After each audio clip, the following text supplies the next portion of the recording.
जहन्नम में दाखिल नहीं होगा कि जो अल्लाह के खौफ में रोया था, यहां तक कि दूध दोबारा थनों में वापस चला जाए, दूध दोबारा थनों में वापस चला जाए। बकरी का, भैंस का, गाय का निकला हुआ दूध के कोई शख्स थनों से दोबारा अंदर डाल सकता है? कोई नहीं डाल सकता ना। फरमाया कि जिस तरह दूध से, थनों से निकला हुआ दूध दोबारा थनों में नहीं जा सकता, फरमाया कि जिसकी आंख से खौफे खुदा में एक आंसू भी निकला हो, वो जहन्नम में नहीं जा सकता।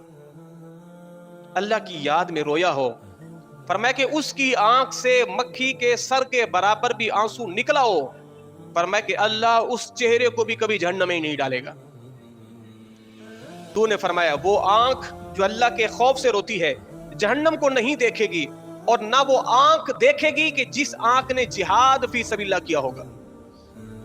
ज़ैद बिन अरकम फरमाते हैं, एक आदमी ने हुजूर से अर्ज किया, या रसूलल्लाह, मुझे वो तरीका बताएं जिस तरीके से मैं जहन्नम से बच जाऊं।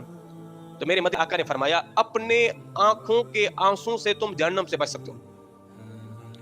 जहन्नम से बचने का फार्मूला हुजूर ने क्या दिया? फरमाया कि आंख के आंसू से तुम जहन्नम से बच सकते हो। मतलब ये था, अगर तुम आंख से आंसू बहाओगे तो अल्लाह तुम्हें जहन्नम से आजादी अता फरमा देगा। जनाब हसन बसरी रहमतुल्लाहि ताला अलैह फरमाते हैं कि हुजूर ने इरशाद फरमाया, अल्लाह के नजदीक दो कतरे बड़े महबूब हैं, एक खून का कतरा और एक पानी का कतरा। अल्लाह की राह में दो कतरे बड़े महबूब हैं। फरमाया कि एक वो कतरा जो खौफ खुदा में आंख से बहा आंसू की शक्ल में, और एक वो खून का कतरा जो राह जिहाद में लड़ते लड़ते बहा। ये दो कतरे जो अल्लाह की बारगाह में बड़े महबूब हैं, इसलिए कहा गया है, उलमाए करम फरमाते हैं, कुरान को खूबसूरत आवाज में पढ़ो, कुरान को खूबसूरत आवाज में पढ़ो। आज यूट्यूब के ऊपर वीडियो वगैरह, वो एक ईसाई दिखाते हैं जो इंजील पढ़ रहा है, एक यहूदी दिखाते हैं जो तौरेत पढ़ रहा है, फिर एक मुसलमान दिखाते हैं जो कुरान पढ़ रहा है, और फिर लोगों से पूछते हैं, बताओ आपको किस आवाज के अंदर ज्यादा लुत्फ मुयस्सर आया है।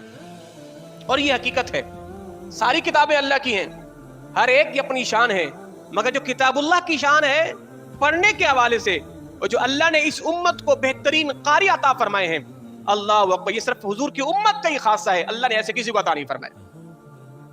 उसको ज़हन में बिठा लीजिए, जो आंख अल्लाह की याद में रोएगी वो कभी जहन्नम में नहीं जाएगी।